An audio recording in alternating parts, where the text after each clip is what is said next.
Hello, friends, and welcome back again. Thanks for tuning in with me. Tuning in? Do people even use the word tune in anymore? I don't even know. I'm going to use it for now, and I hope everybody can understand. Today's video is going to be short and brief, but I wanted to sort of help people out there in recognizing what spoons actually are and understanding a little bit of shape and geometry based off of the use. So we're going to jump right into it. I'm going to give a few examples, and if you have these in your mind as you're carving, it's only going to make your carving that much better because you'll understand certain parameters. Now, are there really parameters when it comes to crafting and doing your own thing? None whatsoever. But if you'd like to stick to a certain shape or form that's ergonomic for people to use, then there are classic forms that have been derived from all cultures all over the world, as old as time. So yeah, let's jump right into this. So one thing is, you don't need to go back or Wikipedia the hell out of spoons and, understand every last part of history when it comes to spoons and the uses and all that kind of stuff. You can, it helps. But for myself, I have a bit of a culinary background. I've been studying culinary for probably over 20 years. And I really have sort of gone the distance to go down all the rabbit holes to understand all of the tools that are used. So doing all that and then revamping and then also coming out and now creating the tools that are used for the kitchen, it's easier for myself to have a better understanding as to, cooking spoons are for cooking spoons, serving for serving, eating spoons, and so forth. Now, there's about 60 classifications of spoons out there and probably a bunch of hybrids and things like that. But I'm going to tell you right now that literally when you do the research, if you decide to do something as boring as that, I'm a different person, I guess, when it comes to that. I don't know. Anyway, all the spoons are really just smaller versions of other spoons. So the main cooking spoons that you come across are a cooking spoon, typically, an eating spoon, and then all variations of those. So the cooking spoon itself has serving spoons with it, larger stirring spoons, baking spoons. Then you've got your eating spoons, your teaspoons, your sugar spoons, your coffee spoons, coffee scoops.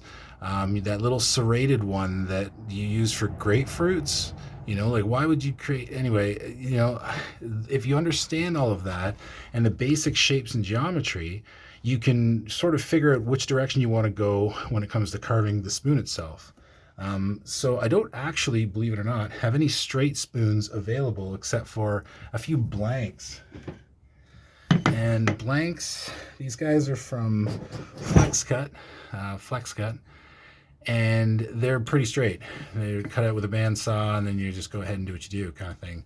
Now, back in time when cookbooks were basically starting, and the earliest known form of recipes and using ingredients was in Rome or something like that, back in like 830 or more. Or no, it was way earlier than that.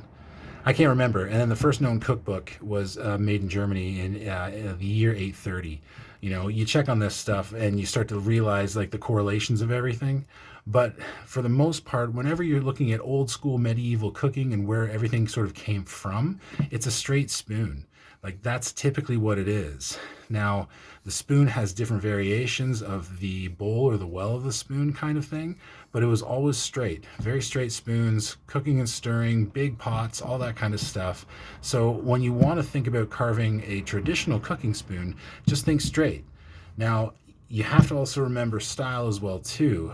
Traditional cooking spoons don't really have very deep bowls, although that seems to be what a lot of beginners will do, is they'll take something like this, carve an extremely deep bowl, turning it into a serving spoon, and then calling it a cooking spoon, and they're just sort of finishing it by taking the rest of the wood off, and there you go.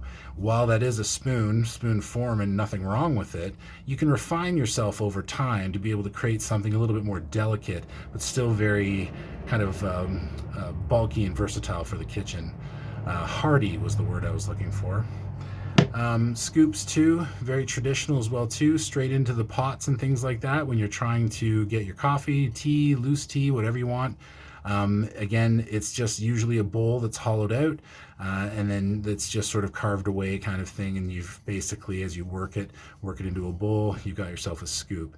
A lot of scoops also have a bit of a crank as well too. So it's got the bowl itself would be more offset like this. And then the question is, what is crank?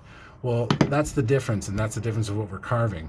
Crank is the bowl in relation to, or the bowl angle, sorry, in relation to the handle. Now, the way I carve, I typically will carve crank, as you can see, into most of my bowls. Now this one's very weak because I'm using it for mostly coffees, teas, small jars and things like that. And this guy's coming into my kitchen. So I've created the bowl thinner so it can get into smaller jars as well too. But it doesn't have to have a lot of crank to pick things up. It's going to do the job regardless. So I will carve crank into most of my spoons. I rarely carve sort of straight. I just try to incorporate it for style, but also functionality as well too. But I always keep in mind that, again, a traditional cooking spoon is going to be straight with no crank whatsoever. So it just, again, you keep that, you understand that, you know what you're going to be carving, you can carve better. And again, more examples. This is kind of, I just had to put this together the other day for somebody that I was teaching a small workshop, but this is grain direction and how to carve which way. But this guy, again, smaller spoon, very little crank, as you can see, because I just wanted it more paddle shaped and able to cook and not so deep for serving or things like that. So again, that's kind of how I do it. You'll see in actual metal spoons, if you can see in the background kind of thing, there is always the way the spoon will start. This is a very small, I believe it's a sugar spoon. The way it'll start is it will always have a little tail flip, come down into they call it the saddleback, if that's the way you want to do it. And then it'll dip and drop and then sort of plane out, and the spoon will actually go upward. So it's kind of like a little bit of a roller coaster kind of thing. But ergonomically, that's how all of our cultures typically do it, the cultures that use spoons. So what it does is actually has it so that your hand is a little bit cocked and away from your mouth. It just makes it easier to be able to eat. And we figured this out a long time ago. So again, knowing that, when you can carve something like a eating spoon, keeping that geometry in mind will be able to make it so that your spoons can come out very similar to the spoons of our ancestors and when they were first derived, because it's a classic form that works. And yeah, while you can play and again get outside of the parameters of all of this, understanding that the actual form of something like, say, an eating spoon has a bit of a roller coaster going on with it for ergonomics and better eating, you're just, by default, you're going to be carving a lot better spoons. Now, the question is, how do you get kind of this form, this dip? And it all comes into the axing.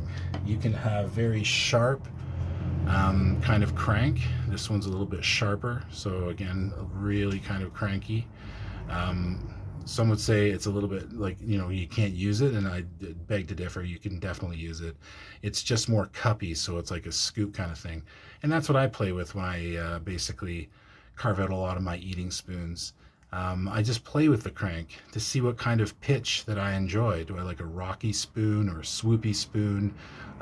Or just play around and try to do something sort of traditional forms, or don't even do that. Do something a little bit more straight. Even though I know, one more time, straight spoons, cooking spoons. Well, it doesn't have to be that way.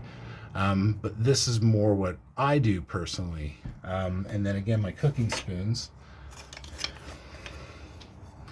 typically will have a little bit of crank in the bowl itself. Now again, it's probably easier to see it like this. So you can see a bit of a pitch. This is just a cooking spoon, but I've only put a mild little bit of crank in it to try to help the stir along as you stir.